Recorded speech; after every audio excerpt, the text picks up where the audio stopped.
Assalamualaikum warahmatullahi wabarakatuh. Bertemu lagi dengan saya Rudi Asari di program podcast suratkabardigital.com, Jendela SKPD, tentunya bersama para kepala dinas, kepala badan, dan para pejabat tinggi di pemerintahan Kota Banjarbaru. Kali ini di hadapan saya sudah hadir bersama kita di tengah kesibukan beliau meluangkan waktu, Bapak Zainuddin, Kepala Badan Keuangan dan Aset Daerah Kota Banjarbaru. Kota Banjarbaru. Apa kabar, Pak Kabar Zainuddin? baik, sehat. Alhamdulillah ya, baru sampai menunaikan ibadah haji kemarin ya. Umrah ya? Ya, umrah. Siap Pak Jai. Di akhir tahun tidak banyak yang saya tanyakan, perlu berpanjang lebar. Siap. Saya ingin bertanya, bagaimana tentang keuangan di Banjarbaru selama 2022 dan apa yang sudah direncanakan pemerintah untuk 2023, khususnya setelah pandemi, Pak Zainuddin? Ya. Terkait dengan APBD tahun 2022 yang sudah kita jalani dan ini sudah di penghujung tahun, bahwa terkait dengan hal itu kita sudah menganggarkan untuk semua kebutuhan SKPD yang jelas yang harus kita siapkan terkait dengan mandatori.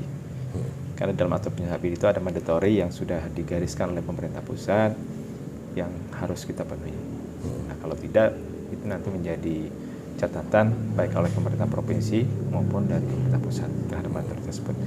Misalnya adalah tentang pendidikan. Pendidikan itu minimal 20% dari PID kita. Fungsi pendidikan. Kemudian dari bidang kesehatan itu minimal 10%. Termasuk infrastruktur, terutama pelayanan publik itu minimal 40%. Kemudian bidang pengawasan itu 0,75% dari APBD yang mencapai 1 triliun. Termasuk untuk pengembangan sumber daya manusia itu juga ada aturan-aturan minimal 0,16% yang harus dipenuhi. Ketika bicara digit-digit itu, Pak Zainuddin, apakah juga di dalamnya itu sudah istilahnya apa namanya, terkait tentang visi misi Pak Wali Kota dan itu Pak hal yang lain lagi. Jadi beda hal ya berarti ada beda hal. Nah, ya mungkin kalau ada irisannya barangkali ada, tetapi terkait dengan janji politik seorang kepala daerah yang sudah kita ketahui sudah dimasukkan di dalam RPJMD, kemudian diterjemahkan dalam bentuk Renstra masing-masing SKPD, kemudian tahunnya dalam bentuk RKPD, diterjemahkan dalam bentuk Renja. Itu yang kita laksanakan dari tahun ke tahun sampai berakhirnya masa jabatan seorang kepala daerah. Terkait dengan janji politik beliau, yang kita ketahui bahwa ada 6 pelayanan berbasis IT, kemudian urban farming, RT mandiri, kemudian bantuan untuk beasiswa pendidikan sarjana S2 ada yang keluar negeri, dan yang satunya itu ya mungkin diantaranya itu adalah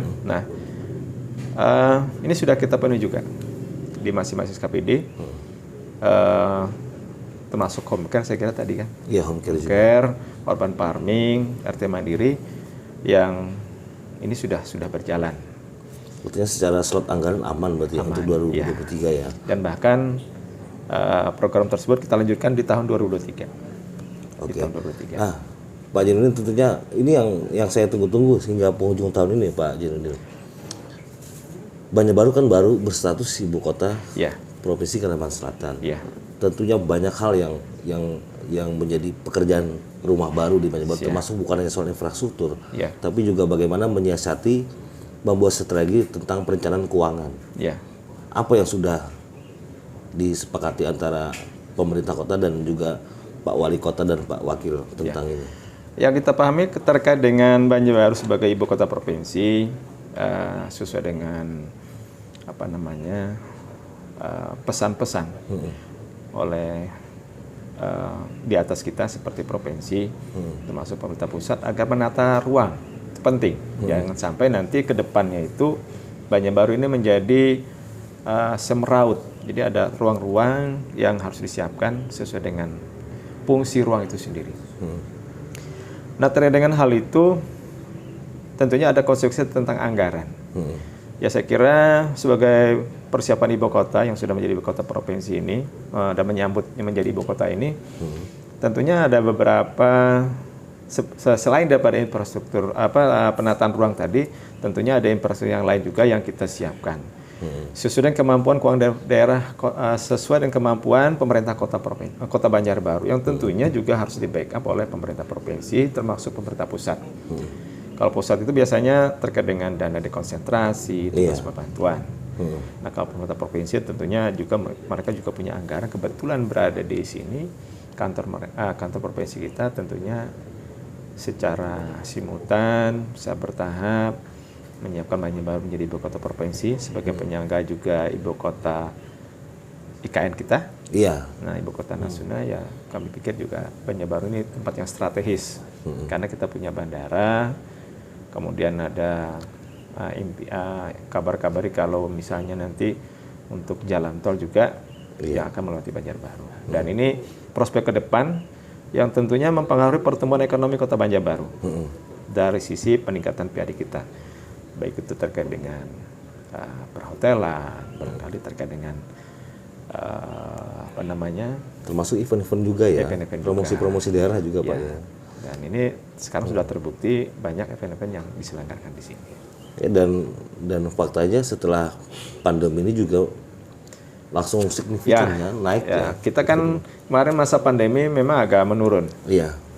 Dan bahkan kalau pertumbuhan ekonomi kan minus berapa itu 50, minus 5,4% sepertinya. Tapi dengan berakhirnya pandemi ini kita sudah mulai naik. Dan APBD kita sudah membaik. Kalau di tahun 2021 itu mungkin di 1,1, di tahun 2022 kemarin sudah mencapai di angka 2,2 dan di tahun 2023 besok juga kita akan prediksikan APBD kita di angka 2 triliun 260-an lah, menjadi ada kenaikan. Ini tentunya tidak lepas dari terkaitan dengan PAD kita yang ikut membaik dan adanya dana transfer dari pemerintah pusat yang juga memberikan kontribusi terhadap penambahan APBD kita dari sisi belanja. Pak Jaya, sebelum masuk ke inti tema kita hari ini, anggaran di tahun politik, saya ingin bertanya sedikit mengupas agar warga Banjarbaru juga mendapatkan informasi positif lah. Apakah sudah ada lobby-lobby ke pusat tentang wah ini ada anggaran yang khusus untuk mungkin percepatan ibu kota Kalimantan Selatan di Banjarbaru? Sudah ada lobby-lobby nggak? Atau sudah rencana? Udah ada? Rencana sih ada bersama dengan kita ini kan partnernya Bapeda. Iya. Sebagai perancang kita, kemudian kalau kita kan dari sisi penganggaran, kebetulan kita berada di tim TAPD juga.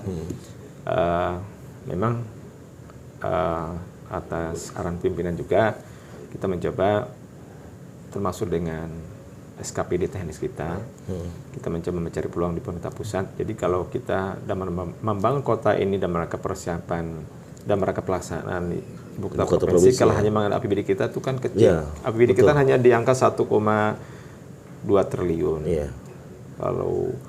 Kalau itu saja diandalkan sebenarnya tidak cukup. Kita harus rajin untuk ke Kementerian Teknis, apakah dalam bentuk DAK, atau bahkan nanti dalam bentuk dana dekonsentrasi, tugas pembantuan yang dana itu milik pemerintah pusat yang bisa dikerjakan di daerah. Ini sedang kita persiapkan bersama Bapeda juga, tapi konkretnya nanti mungkin pada kesempatan berikutnya bisa kita jelaskan. Ya, kemarin juga saya udah podcast dengan Pak Kanafi juga, termasuk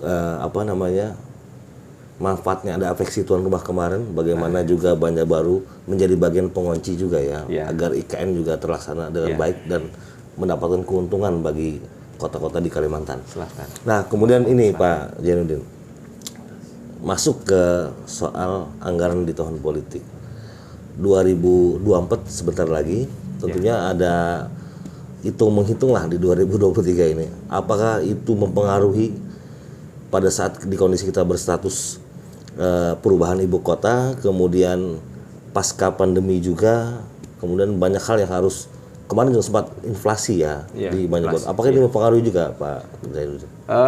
Ya memang kalau inflasi ini sebenarnya kan urusan pusat. Iya. Tapi oleh pemerintah pusat diminta dan juga menyelesaikan, kita lakukan itu. Dan kemarin kita berkontribusi di perubahan itu menyiapkan dalam rangka inflasi, untuk menekan inflasi. Tapi kalau inflasinya itu kan skala pusat seperti BBM itu kan ya memang berat juga. Susah juga daerah ngatur-ngaturnya ya. Tetapi sesuai dengan kebutuhan lah, kita ini menyesuaikan anggaran kita seberapa ada uang. Yang jelas tadi kebutuhan mandatori kita penuhi, kemudian janji-janji politik kepala daerah kita penuhi. Dan ini coba kita sinkronkan, kita bicarakan dengan Dewan terkait dengan tahun politik berikutnya, ya tentunya menyesuaikan dengan kondisi yang akan terjadi ke depan. Tapi kalau bicara 2023 ya sudah kita siapkan. Sudah disiapin berarti ya? Sudah disiapkan terkait dengan mungkin nanti di tahun 2023 ini di perubahan sudah kita siapkan tentang dana pilkada misalnya. Kemudian persiapan juga ikut mendukung terkait dengan pilpres, walaupun itu dari pemerintah pusat juga ada, tapi sebenarnya daerah juga diharapkan ada. Tapi di kondisi kemudian di 2023 itu, apakah kalau boleh tahu kita di posisi keuangan stabil atau sedang saja atau mengkhawatirkan? Sedang lah. Sedang berarti ya? Ya, dibandingkan dengan masa pandemi tentunya kita sudah jauh ya. Kencangkan ikat pinggang. Kita hanya bertahan saja, tapi dengan 2022 ini yang sudah membaik, kemudian tahun 2023 juga tentunya akan lebih baik karena kita sudah melepaskan diri tentang pandemi, sudah melepaskan diri tentang kewajiban utang pasar. Betul, SMI ya. SMI. Nah ini yang mungkin kita akan coba tata lagi tentang pendanaan kita, peruntukannya sesuai dengan kebutuhan berdasarkan prioritas. Ya kalau bicara kebutuhan sesungguhnya juga banyak, cuma kita pilah-pilah prioritas mana yang menjadi kebutuhan yang sangat urgent sesuai dengan kemampuan keuangan kita. Oke. Ada disebutkan pasar ya, pasar buntung ya Pak ya, artinya ini memang satu objek yang vital ya, untuk menjaga ekonomi di daerah. Nah kemudian jika kita tarik lebih ke luar sedikit, diantaranya pasar juga ada kebutuhan ekonomi, juga ada kebutuhan rohani juga Pak Jainuddin. Nah, setahu saya ada beberapa tempat ibadah juga yang belum ada di Banjarbaru. Sementara kita sudah jadi ibu kota, tentunya ada hal-hal yang untuk menjaga keharmonisan. Apalagi kita tahu sendiri Banjarbaru juga miniaturnya Indonesia dan segala suku. Nah itu juga sudah dipikirkan juga nggak dengan pemerintah, atau ada koordinasi dengan pemerintah provinsi, pencapaian lahan atau dari sisi anggaran di mana itu Pak Jaya? Apakah sudah ada itu? Nah, kalau hal itu saya kira mungkin ada perlu mapping juga nanti, mungkin peran teman-teman Kesbangpol lah nanti dalam rangka menjaga kerukunan umat beragama. Mereka itu kan mewadahi kerukunan itu, yang tentunya ada inventarisasi dari sana. Ya kalau memang nanti ada hal yang sangat urgent penting, ya coba kita pikirkan. Artinya dari dana pemerintah yang ada coba kita sisihkan. Ya memang kalau melihat kemarin dari hasil evaluasi provinsi itu sudah ada penekanan ke sana. Waduh, ada ke sana ya? Sudah. Jadi dari alokasi FKUP yang kita siapkan dinilai masih kurang. Kemarin sudah kita bicarakan dengan Dewan pada saat hasil evaluasi itu kiranya dipertimbangkan untuk ada kenaikan sesuai dengan kemampuan keuangan daerah. Nah mungkin tentunya ke depan ini menjadi perhatian yang penting juga, dan itu tentunya kita menunggu leading sektor dalamnya adalah Kesbangpol yang membawahi FKUB ini, juga ya. FKUB itu pandangannya seperti apa? Ya kalau kita kan di samping aktif juga menunggu terkait dengan ini sebuah kebijakan pemerintah daerah yang dianggap pemerintah pusat yang perlu ditangani dan mereka menjaga ketentraman dan ketertiban di daerah, terutama dari sisi keagamaan. Ya. Ada lagi Pak Jainuddin. Kita sudah bicara soal ekonomi tentang ada pasar buntung yang sudah alhamdulillah selesai dengan PT SMI ya, kemudian tinggal mengelola saja. Mudah-mudahan berhasil jadi pundi-pundi pendapatan daerah. Nah, bicara soal keagamaan juga sudah. Ada satu hal. Ketika Banjarbaru tidak memiliki daya upaya tentang sumber daya alam, kita cuma mengandalkan sumber daya manusia saja. Ya. Sementara di Banjarbaru sendiri sejak beberapa tahun yang lalu juga event-event juga sudah kalau menurut saya menjadi titik di mana kegiatan besar-besar di level Kalimantan Selatan juga sering digelar di Banjarbaru. Nah, persoalannya ketika miniatur Indonesia itu Pak Jainuddin uniknya lengkap di Banjarbaru, sementara kita tidak punya satu tempat atau gedung di mana itu menjadi tempat pertunjukan paguyuban, kemudian pertunjukan sosial budaya juga. Artinya ini ada celah potensi untuk mendapatkan, anggap saja lah ada mengundang wisatawan asing atau wisatawan dari lokal domestik. Paling tidak ada uang yang beredar di Banjarbaru lah. Ada sampai ke sana juga nggak Pak? Ya, saya kira Banjarbaru ini keragaman budayanya sudah jalan. Dan parade senja ada terus loh. Ya, parade senja kan setiap bulan. Kemudian ada event tertentu seperti Murjani kemarin, Festival Murjani. Iya, Banjarbaru Murjani sampai Festival jam malam itu jam berapa itu baru selesai. Kita ini bahwa memang penting ke depannya wacana ini menjadi perhatian pemerintah daerah. Saya lihat udah ada pemantiknya loh di. Iya.